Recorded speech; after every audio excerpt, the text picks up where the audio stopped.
अध्यात्म विज्ञान कोई धर्म या संप्रदाय नहीं है, ये स्पिरिचुअल साइंस है जो कुदरत के कानून पर आधारित है।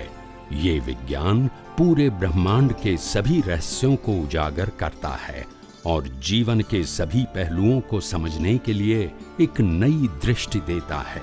इसी को आर्ट ऑफ विजन कहते हैं, दुनिया को देखने की एक नई दृष्टि, जो अध्यात्म विज्ञानी परम पूज्य स्वामी श्री कमलेशानंद जी के निर्देशन में सनातन सत्य का अनुसंधान कर हमारे जीवन को प्रकाशित करे। जय सच्चिदानंद। मन वचन काया आ अवताરમાં બરાબર બધા ધ્યાનથી સાંભળજો। હવે હું તમને વ્યાખ્યા આપું છું, ડેફિનેશન શું આપું છું, જે બધાય માટે એટલે કે જીવ માત્ર માટે એક સરખી છે। કેવી? જીવ માત્ર માટે। એમાં પછી ધર્મ સંપ્રદાય વ્યક્તિ વચ્ચે આવતા નથી। આ વ્યાખ્યા છે, એનું બીજું નામ છે કુદરતનો કાનૂન। કોનો કાનૂન? એ બધા માટે જુદો જુદો હોય કે એક હોય? આ મારી વ્યાખ્યા ઇંગ્લિશમાં એને કહેવાય લॉ ઓફ નેચર, ગુજરાતીમાં કહેવાય કુદરતનો કાનૂન। શું કહેવાય? હવે આ વ્યાખ્યા કુદરતના કાનૂન ઉપર આધારિત છે, ધર્મ સંપ્રદાય કે વ્યક્તિ ઉપર આધારિત એટલે બધા માટે કેવી હોય?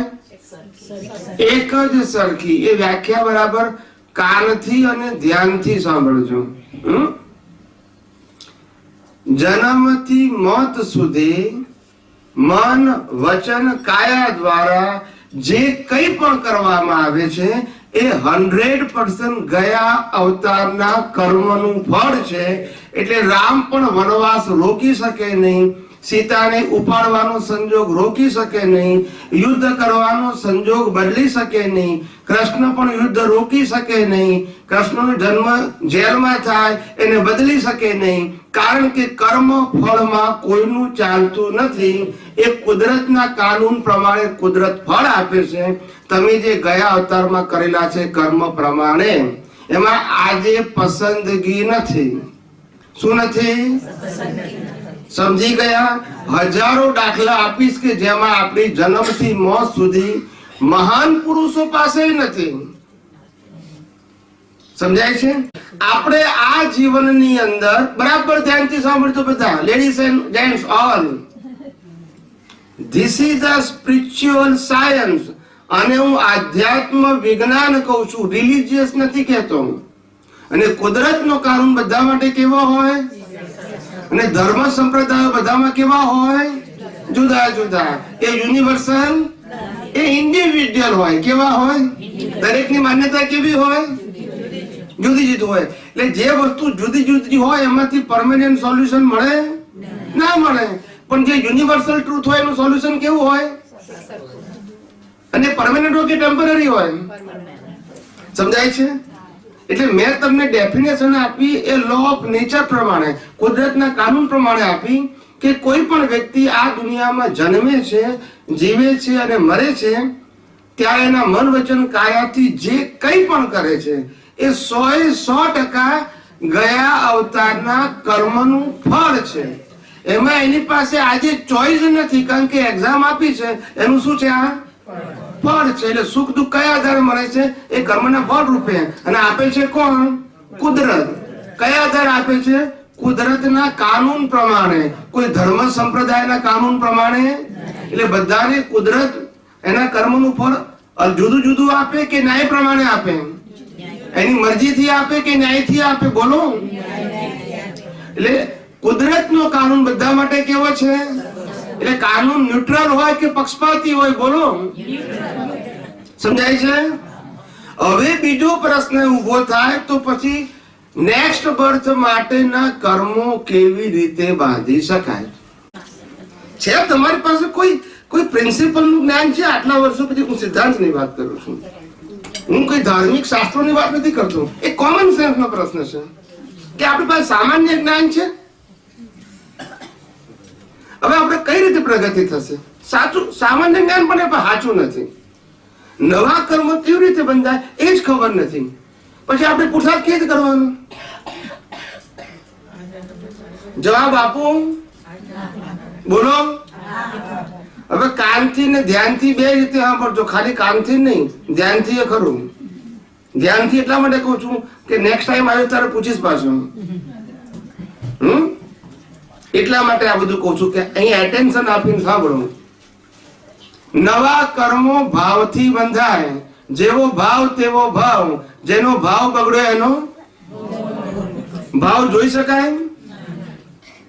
અને ક્રિયા જે દેખી શકાય એ પરિણામ છે, જે ના દેખી શકાય તે ભાવ છે. ભાવથી ભાવ છે. શું કીધું? ભાવે ભાવના ભાવીએ, ભાવે દીજે દાન, ભાવે ધર્મ આરાધીએ, ભાવે કેવળ જ્ઞાન. સમજાય છે? ભાવથી ભાવ છે. હવે તમને પાછું સાબિત કરી આપું એટલે પાછું તમને ખ્યાલ હશે કે હા હવે બરાબર છે. રામાયણની અંદર રામે રાવણ સાથે યુદ્ધ કર્યું હતું. હા કે નામાં જવાબ આપવાનો છે. યુદ્ધ કરતી વખતે અનેક જીવોની હિંસા કરી હતી. એ નરકે ગયા કે મોક્ષે ગયા? અને તમે કીડીઓ બચાવતા અહીંયા ફરો છો તો ભૂલ એમની કે આપણી? બોલતા નથી બધા. આપણે કીડીઓ નથી મારતા તો અહીંયા છે ને એ હજારો માણસ ની હિંસા કરીને મોક્ષે ગયા. એનું કારણ શું?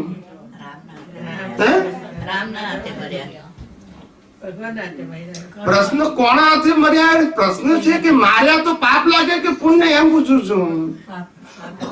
હું ક્રિયાને કોને કર્યું નથી પૂછતો. આ ક્રિયા જેને કરી હોય આ ક્રિયાનું ફળ પાપ હોય કે પુણ્ય હોય એમ પૂછું છું.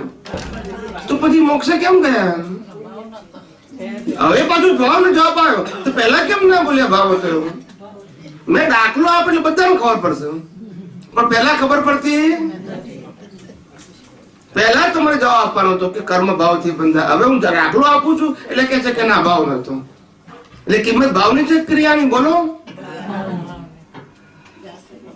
એટલે મન વચન કાયા દ્વારા જે કઈ પણ ક્રિયા કરો છો એ કર્મ ફળ છે, પણ એ ફળ ભોગવતી વખતે જે ભાવ કરો છો એ તમારા નવા કર્મ છે, જેનું ફળ ક્યારે મળશે? સમજાય છે? જેવો ભાવ તેવો ભાવ, જેનો ભાવ બગડ્યો એનો, જેની ક્રિયા બગડી એનો ભાવ નહીં. લાખો લોકોની હિંસા કરનાર એ જ ભાવ મોક્ષે ગયા. દાખલા ખબર છે કે નહીં?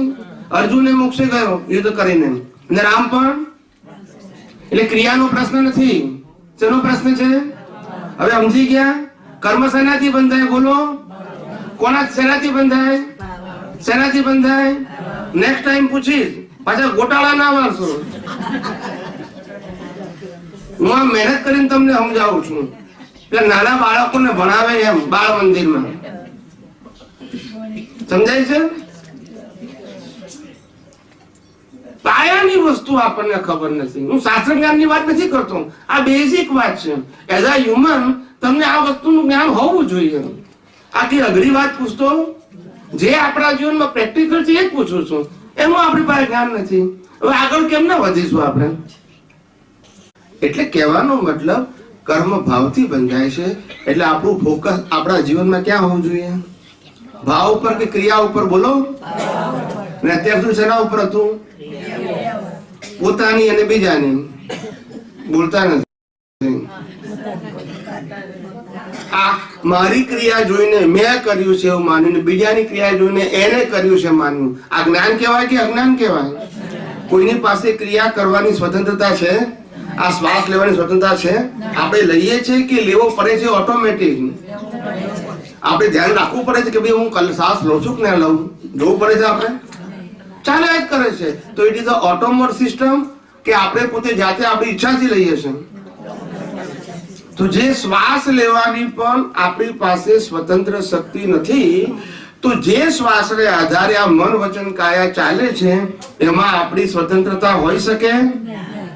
અને છતાંય શું માનીએ છે?